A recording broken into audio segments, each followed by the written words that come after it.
ఆంధ్రప్రదేశ్ రాష్ట్ర బడ్జెట్ సమావేశాలు ఎట్టకేలకు ముగిశాయి. అయితే సుదీర్ఘంగా జరిగినటువంటి యొక్క అసెంబ్లీ సమావేశాలకు సంబంధించి ఏ విధంగా జరిగే అసెంబ్లీ సమావేశాలు, సభలో ఎమ్మెల్యేలు హుందాతనంగా ప్రవర్తిస్తున్నారు లేదా, గత ప్రభుత్వంలో జరిగినటువంటి అసెంబ్లీ సెషన్స్ కానీ, ప్రస్తుత కూటమి ప్రభుత్వం అధికారంలోకి వచ్చాక జరుగుతున్నటువంటి అసెంబ్లీ సెషన్స్ రెండు మధ్య వ్యత్యాసం ఏంటి, ఇవన్నీ కూడా పూర్తిగా తెలుసుకునే ప్రయత్నం చేద్దాం. మనతో ఉన్నారు జనసేన పార్టీ రాష్ట్ర అధికార ప్రతినిధి కె శ్రీనివాస్ గారు. సార్ నమస్కారం అండి. సార్ ఎట్టకేలకు ఈ యొక్క అసెంబ్లీ సెషన్స్ అయితే ముగిసిపోయాయి. రాష్ట్ర ప్రజలందరూ కూడా అసెంబ్లీలో ఎమ్మెల్యేలు కానీ, సంబంధిత మంత్రులు కానీ, లేదా శాసన మండలిలో ప్రశ్నోత్తరాల సమయంలో ఏ విధంగా స్పందిస్తున్నారు, మొత్తంగా సభ మొత్తం హుందాగా నడుస్తుందో లేదా రాష్ట్ర ప్రజలందరూ కూడా గమనించారు. ఇప్పుడు రెండవది అసలుకి అయిపోయాక క్రీడలు, అది వేరే విషయం అనుకోండి. రాష్ట్ర ప్రభుత్వంలో అసెంబ్లీ ఈ విధంగా జరగడం గడిచిన 5 సంవత్సరాలు మేము చూడలేదని చెప్పేసి కొంతమంది ప్రజలు అనుకుంటున్నారు. నిజంగా ఈ రెండింటి మధ్య వ్యత్యాసం అంటే మీరే ఉంటారు గడిచిన ప్రభుత్వానికి ఎప్పటికీ? వెంకట్ గారు, అసెంబ్లీ సమావేశాలు అంటేనే, అందులో బడ్జెట్ సమావేశాలు అంటేనే ఎటువంటి కేటాయింపులు ఉంటాయి అన్నది ఒక క్లారిటీ వస్తుంది. అంటే ప్రభుత్వం యొక్క ఆలోచన విధానం ఎలా ఉంటుంది అనేది బడ్జెట్ రూపంలో అంకెల్లో కనిపిస్తుంది. అంటే ఏ రంగానికి ఎంత కేటాయించారు అన్నది అంకెల ద్వారా వస్తుంది.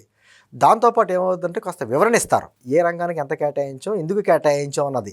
అంటే ఈరోజు కూటమి ప్రభుత్వం చేసినటువంటి అంకెలు చాలా జాగ్రత్తగా గమనిస్తే అభివృద్ధి సంక్షేమాన్ని రెండు కళ్ళగా పాటిస్తాయి. ఎక్కడికెక్కడ కూడా భవిష్యత్తులో అంటే గతంలో జరిగినటువంటి ఆర్థిక విధ్వంసం ఏదో ఉందో దాని నుంచి మరి తిరిగి గట్టెక్కడానికి ఎటువంటి సంపద సృష్టించి ముందుకు వెళ్ళాలన్న దాని మీద సుదీర్ఘంగా జరిగింది.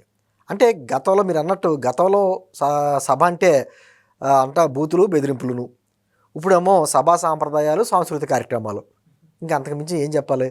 చక్కగా 88 గంటలు మొత్తం సుదీర్ఘంగా జరిగింది, చర్చలు జరిగినాయి. అదే సందర్భంలో ప్రతిపక్షం అయితే ఎప్పుడైతే బయటకు వెళ్ళిపోయిందో, అసలు సమావేశాలు రాకుండా వెళ్ళిపోయిందో, అధికారంలో ఉన్నటువంటి ఎమ్మెల్యేలే ప్రతిపక్ష పాత్ర పోషించారు. మీరు చాలా జాగ్రత్తగా గమనించండి. ఎవ్వరూ కూడా అక్కడ మా పార్టీ నాయకుడు చంద్రబాబు గారనో లేకపోతే మా పార్టీ నాయకుడు పవన్ కళ్యాణ్ గారనో చూడాల. ఒక ఎమ్మెల్యేలుగా బాధ్యతగా వాళ్ళ నియోజకవర్గ సమస్యలు కావచ్చు, వాళ్ళకు ఉన్నటువంటి రాష్ట్ర సమస్యలు కావచ్చు, శాసనసభలో కావచ్చు, మండలిలో కావచ్చు, ప్రశ్నోత్తరాల రూపంలో ప్రజల సమస్యలు ఏదంటే అన్నీ ముందు పెట్టారు. అన్నింటి మీద కూడా సుదీర్ఘంగా చర్చ. ఉపాధి హామీ పథకం గురించి మా నియోజకవర్గంలో నడుస్తున్నాయి, మా నియోజకవర్గంలో ఇంకా అక్రమాలు జరుగుతున్నాయి. ఏంటంటే పవన్ కళ్యాణ్ గారు చెప్పుకుంటూ వచ్చారు, దాదాపు గత హయాంలో 250 కోట్ల రూపాయలు ఉపాధి హామీ పథకంలోని స్కామ్ జరిగింది. దాంట్లో ఒక 70 కోట్ల వరకు రికవర్ చేసాం. ఇంకా మిగతా చేయవలసి ఉన్నాయి, కానీ సరైన ఆధారాలు ఇంకా లభించట్లేదు. అంటే మనుషులతో చేయించవలసింది ప్రొక్లైన్లతో చేంజ్ చేసి మనుషులతో మసాలు ఏం చేశారు, అవన్నీ కూడా కొన్ని వాటికి ఆధారాలు లేక చూస్తున్నాం. ఖచ్చితంగా వాటి మీద కూడా చర్యలు తీసుకుంటాం అనే విషయం. అదే సందర్భంలో పోలవరం గురించి ఇటు నిమ్మల రామానాయుడు గారు గతంలో ఆ మండలిలో అయితే ప్రతిపక్షం ఉంది కదా, అక్కడ బొత్స గారు ఏయో రాసుకుంటూ పోలవరం ఎత్తి మీరే తగ్గిస్తున్నారు అనేటువంటి నిందలు వేస్తే దానికి కూడా ఆయన వివరణ ఇవ్వడం, దానికి ఒప్పుకున్నదే మీరు, గతంలో ఇలాగ ఎత్తుల సమస్య లేదు, పోలవరం పూర్తి స్థాయిలో కట్టేటువంటి బాధ్యత కేంద్ర ప్రభుత్వం తీసుకుంది. తర్వాత మీరు కొన్ని జిమ్మికులు చేసి దాన్ని 41 కాంటూరుకి, తర్వాత 45 కాంటూరుకి అని పెట్టి 41 కాంటూరుకి అయితే నిర్వాసులు తక్కువ వస్తారు కాబట్టి ఏదో తూతూ మంత్రంగా చేసే ఉద్దేశం అనే ఉద్దేశంతో మీరు చేశారు తప్ప, మేమైతే చిత్తశుద్ధితో ఎక్కడా కూడా తగ్గించకుండా, పోలవరం ఎత్తు తగ్గకుండా మేము కార్యక్రమాలు చేస్తున్నామని చెప్పేసి ఆయన వివరణ ఇచ్చారు. అదేవిధంగా కేంద్ర ప్రభుత్వం ఎన్ని నిధులు ఇచ్చింది ఏంటన్నది. అదే సందర్భంలో అమరావతి గురించి ఎక్కడికెక్కడ నిధులు తెస్తున్నాం, హడ్కో కావచ్చు, సెంట్రల్ వరల్డ్ బ్యాంక్ కావచ్చు, ఏడీబీ కావచ్చు, ఎక్కడి నుంచి తీసుకొస్తారో, అదేవిధంగా కేంద్ర ప్రభుత్వం ఏ విధమైన సహకారాలు చేస్తుంది. తర్వాత సిఆర్డీఏ పరిధిలో ఎన్ని పనులకి మేము ప్రారంభోత్సవాలు చేస్తున్నాం.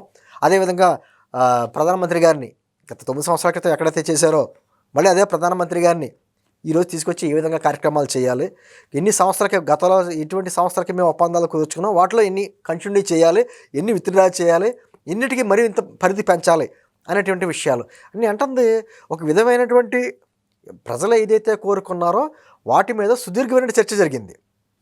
గతంలో ఏముందండి, కేవలం వాళ్ళ అధినేతని మెప్పు పొందడానికే స్తుతులు, స్తోత్రాలు, పద్యాలు, గీతాలు, భజనలు, దానికి మళ్ళీ బలాల చరుపులును, ఆహా ఓహో అనుకుంటూ ప్రశంసలు, ముసిముసి నవ్వులు ముఖ్యమంత్రి గారి, అప్పటి ముఖ్యమంత్రి గారి, ప్రతిపక్ష నాయకుడికి సంబంధించిన వయసు గురించి మాట్లాడతానో, లేకపోతే ఇంకో పార్టీకి సంబంధించిన నాయకుడి గురించి మాట్లాడతానో, వ్యక్తిగత జీవితాలు, దాని గురించి వీళ్ళు ఆయన నవ్వుకోవడాలు, ఆయనే లేచి ప్రతిపక్ష నాయకుడికి సంబంధించిన విషయాల గురించి మాట్లాడడం. అంటే టీవీ ఆన్ చేస్తే మన పిల్లలు ఎవరన్నా చూస్తే ఆ బూతులు తెచ్చుకుంటారేమో అనే ఉద్దేశంతో కట్టేసేవారు, టీవీలో ఆఫ్ చేసేసేవారు. అటువంటి పరిస్థితి నుంచి చక్కగా కార్యక్రమాలు అద్భుతంగా శాసన మండలిలో కావచ్చు, శాసనసభలో కావచ్చు అద్భుతంగా జరిగినాయి. ఆఖరి రోజు నేను ఎస్సీ కేటగిరీషన్ నుంచి కూడా సుదీర్ఘమైనటువంటి చర్చ జరిగింది. గత 3 దశాబ్దాలుగా వారు పోరాడుతున్నారు. దాని గురించి కూడా ముఖ్యమంత్రి గారు గతంలో తాను ముఖ్యమంత్రిగా ఉన్నప్పుడు ఏ విధంగా ముందుకు తీసుకెళ్లానో, తర్వాత అప్పట్లో కోర్టులు ఏ విధంగా అడ్డుపెట్టాయో దాన్ని ఈ రోజున కొనసాగిస్తున్నాం కేంద్ర ప్రభుత్వ సహకారంతో అనేటువంటి ఉద్దేశంతో నిజమైన దళితులు ఎస్సీలు అయితే ఎవరైతే ఉన్నారో దాంట్లో 59 ఉపకులాలకి ప్రతి చిట్ట చివరి వ్యక్తికి కూడా లబ్ధి పొందేలాగా, రిజర్వేషన్ ఫలాలు అందేలాగా ఏ విధంగా చేయాలన్నటువంటిది ఒక చిత్తశుద్ధితో చేసే కార్యక్రమం గురించి చెప్పుకుంటూ వచ్చారు. దాని గురించి కూడా ఉప ముఖ్యమంత్రి పవన్ కళ్యాణ్ గారు మిగతా వాళ్ళందరూ కూడా హర్షం వ్యక్తం చేస్తూ మాట్లాడారు. నేను అంటుంది ఇది చర్చ. శాసనసభకి పంపించేదే ఒక నియోజకవర్గ ప్రజలు శాసనసభలో చేసే చట్టాల మీద చర్చ చేయమని. ప్రజాస్వామ్యానికి అర్థమే హేతుబద్ధమైన చర్చ. ఆ చర్చలే లేనప్పుడు ఇంకెందుకు? మళ్ళీ కొత్త వింత విషయాలు తెలిసినాయి మనకి. స్పీకర్ గారు చెప్పారు వీళ్ళు వచ్చి సంతకాలు చేసి వెళ్ళిపోతున్నారని చెప్పేసి ఒక 7 ఎమ్మెల్యేల మీద ఐప్యాడ్లు కూడా పట్టిపోయారంట. అన్ని సౌకర్యాలనే పట్టిపోతున్నారు, సంతకాలు చేసి వెళ్ళిపోతున్నారు. భయం వచ్చింది, ఎందుకంటే సంతకాలు చేయకపోతే రేపు పొద్దున డిస్మిస్ చేస్తారేమో ఏమన్నా ప్రివిలేజ్ కమిటీ వేసి అని. మరి ఇలా సంతకాలు చేసి సభకు రాకపోతే ఉపయోగం ఏంటి? దానికి కూడా చంద్రశేఖర్ గారు నిన్న ప్రెస్ మీట్ పెట్టి వైఎస్ఆర్ కాంగ్రెస్ పార్టీ ఎమ్మెల్యే గారు పాప కొత్తగా ఎన్నికయ్యాడు, ఆయన కూడా అబ్బాయి మేము చాలా హుందాగా వచ్చాం, సంతకాలు పెట్టాం అని హుందాగా, దొంగతనం కూడా హుందాగా చేస్తారన్నమాట. అంటే ఆ విధమైనటువంటి కార్యక్రమం ప్రజలు చూస్తున్నారు కదా. అలా మిమ్మల్ని ఎందుకు పంపించాం, మీరేమో ప్రభుత్వం ఇచ్చే సౌకర్యాలన్నీ అనుభవిస్తున్నారు, మరి సభకి వెళ్ళకుండా లిఖితపూర్వకంగా ప్రశ్నలు ఇస్తున్నాము, లేకపోతేనేమో మండల్లో మాకు బలం ఉంది కాబట్టి అక్కడేమో సభా కార్యక్రమాలు అడ్డుకుంటున్నాము. అక్కడ క్వశ్చన్లు వేస్తారు మండల్లో, సమాధానం చెప్పేటప్పటికి లోకేష్ గారు నిమ్మల రామారెడ్డి గారు లేచేటప్పటికి సభ నుంచి వాకౌట్ చేసేయడం. అంటే చాలా విచిత్రమైన పరిస్థితులు. అంటే ప్రతిపక్షం అంటే ప్రజల గొంతుగా ఉండవలసినటువంటి ప్రతిపక్షం ఈ విధంగా పలాయనం చెత్తగిస్తుంటే ఇంకా ప్రభుత్వమే మనకి ఎలాగా ప్రతిపక్షం లేదు, కానీ ప్రజలే మనకు ప్రతిపక్షం. మనం చూస్తున్నారు, లైవ్ టెలికాస్ట్ అందరూ చూస్తున్నారు కాబట్టి ప్రజల నుంచి ఏ విధమైతే వాళ్ళ భావాలు ఎలా ఉంటాయి, వాళ్ళు ఏమని అనుకుంటున్నారో వాళ్ళ అభిప్రాయాలు తగ్గట్టుగా మన సమాధానం చెప్పాలి అనేటువంటి సదుద్దేశంతో వీళ్ళే ప్రతిపక్ష పాత్ర పోషించారు. ఎమ్మెల్యేలే ప్రతిపక్ష పాత్ర పోషించారు. మినిస్టర్లు అందరూ కూడా దానికి తగ్గట్టుగా సమాధానం చెప్పుకుంటూ వచ్చారు. ఈ కార్యక్రమాలు అయిపోతాం పాటు ఎప్పుడో ఉన్నటువంటి సాంప్రదాయాలు, క్రీడలు, సాంస్కృతిక కార్యక్రమాలు అద్భుతంగా క్రీడలు ఎంత చక్కగా అంటే వయసుతో సంబంధం లేకుండా చిన్నపిల్లలాగా చిన్న వ్యక్తులు కాడి నుంచి బుచ్చే చౌదరి గారి వరకు కూడా అందరూ కూడా కార్యక్రమాల్లో చాలా హుషారుగా పాల్గొన్నారు. వాళ్ళకు ఉన్నటువంటి వాళ్ళ వివిధ రకాలైనటువంటి క్రీడల్లో దెబ్బలు కూడా తగిలించుకున్నారు పాపం బుచ్చే చౌదరి గారు లాంటి వాళ్ళు. అయితే ఏంటంటే అంటే ఒక విధమైన రిలీఫ్, మనిషికి రీఛార్జ్ అవుతారు అన్నమాట అండి. ఇప్పుడు టూరిజం అంటే అదే, ఎందుకు వెళ్తామంటే మనం విదేశాలకి ఎక్కడికి వెళ్తామంటే మనిషి రిలీఫ్ అవ్వడానికి. ఆ విధంగా వీళ్ళందరికీ కూడా డైలీ దైనందిక కార్యక్రమాలు చాలా బిజీగా ఉంటారు, టెన్షన్స్ ఉంటాయి. అది లేకుండా క్రీడలు అంటే మనోవిలాసం, దాని తగ్గట్టుగా ఆ కార్యక్రమాలు జరిగినాయి. ఆ తర్వాత జరిగినటువంటి సాంస్కృతిక కార్యక్రమాలు నాటికల రూపేణ స్కిట్స్లో వేశారు. రఘురామకృష్ణరాజు గారు ఆయన మామూలుగానే పర్సనాలిటీ అలాగ ఉంటుంది, సెట్ అయిపోయాడు ఆయన. మా రాజుగారు దుర్గేష్ గారు ఆయన ఏకపాత్రాభినయం అద్భుతంగా చేశాడు ఆయన. ఇంకా స్కిట్స్ అద్భుతంగా చేశారు. అసలు వీళ్ళలో ఎంత నటనా కౌశల్యం ఉందని చెప్పి పవన్ కళ్యాణ్ గారు ఆశ్చర్యపోయాడు. ఆయన నిజంగా ఆర్టిస్ట్ ఆయనే ఆశ్చర్యపోయాడు. వెంటనే చూసారా జాగ్రత్తగా చంద్రబాబు గారు కావచ్చు, పవన్ కళ్యాణ్ గారు కావచ్చు, లోకేష్ గారు కావచ్చు, వీళ్ళందరూ కూడా ఎంత మనసులోంచి వచ్చిన ఆనందం, నవ్వు అంటే ఒక విధమైన రిలీఫ్ అయిపోయారు వాళ్ళు అక్కడ.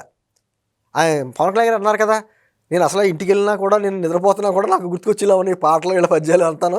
నేను వచ్చేసాం నెక్స్ట్ అయితే నేను కూడా పాల్గొనేటువంటి అవకాశం చూడాలి నేను అన్నాడు. అంటే ఒక రిలీఫ్ అయిపోయారు. అంటే ఈ విధంగా ఒక పక్కన హుందాతనంగా సభా సాంప్రదాయాలను పాటిస్తా సభ ఎలా నడిపారో ఆ తర్వాత సాంస్కృతిక కార్యక్రమాలు కూడా అంత హుందాగా చక్కగా నడిపారు. సరే దాని మీద కూడా కామెంట్ చేసి కూడా ఉంటారు, అది వేరే విషయం. ఏమంటాను, సభ అంటే ఎలా ఉండాలి, సభ అంటే సభ జరిగే తీరు ఇలా ఉండాలి, చర్చలు అంటే ఎలా ఉండాలి, అంతే తప్ప తూతూ మంత్రంగా చేసి కొన్ని లక్షల రూపాయల ప్రజాధనంతో ఖర్చు పెట్టేటువంటి అసెంబ్లీ సమావేశాలని తూతూ మంత్రంగా చేసి ఏదో పోడియం దగ్గరికి వచ్చి అల్లరి చేయడాలో, లేకపోతేనేమో నాయకుడు ఏది చెప్తుంటే చప్పట్లు కొట్టడాలో, బల్లలు చర్చడాలో, ఇవి కాకుండా సుదీర్ఘమైన చర్చ జరిగితేనే అది సభ. అంటే ఈ రోజున సుదీర్ఘంగా జరిగినటువంటి 88 గంటల చర్చల్లో అద్భుతంగా చేశారు. నేను మిగతా రాష్ట్రాల్లో కూడా నాకు తెలిసి ఎక్కడ ఇంత అందంగా జరగవు.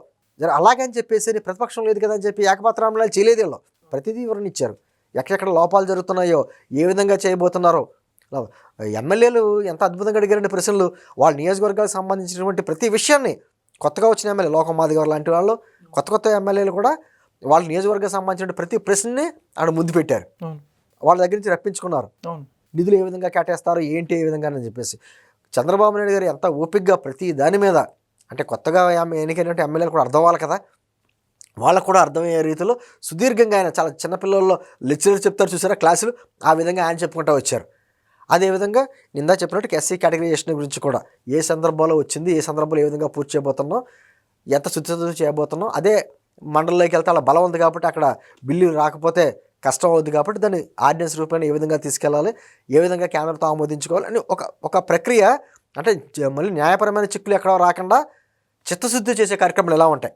తూతూ మంత్రంగా అయితే చేసేసి బిల్లు పెట్టాం, కేంద్రం ఒప్పుకోలేదు, లేకపోతే లీగల్ ఇష్యూస్ ఉన్నాయి అని తప్పించుకునే ప్రయత్నంలో కాకుండా నిజమైన దళితులకు ఏ విధంగా న్యాయం చేయాలన్న దాని మీద చక్కగా చేసుకుంటూ వచ్చారు. అంటే ఇది ప్రజాస్వామ్యం, ఇది సభా సాంప్రదాయాలు అంటే ఇది, శాసనసభ అంటే ఇది, శాసన మండలి అంటే ఇది, ఎన్నికైన వ్యక్తులు ఈ విధమైనటువంటి బాధ్యతాయుతంగా చేయాలి అన్న దానికి ఉదాహరణగా ఈ బడ్జెట్ సమావేశం నిలిచినాయి. కాబట్టి ఇదే సాంప్రదాయాలకు ఇలాగ కొనసాగితే మాత్రం అద్భుతంగా ప్రజలు హర్షిస్తారు, భవిష్యత్తులో కూడా అందరూ కూడా ఆమోదం వ్యక్తం చేస్తారు. చాలా చక్కగా చెప్పారు. Thank you. Please subscribe to Leo News for more videos.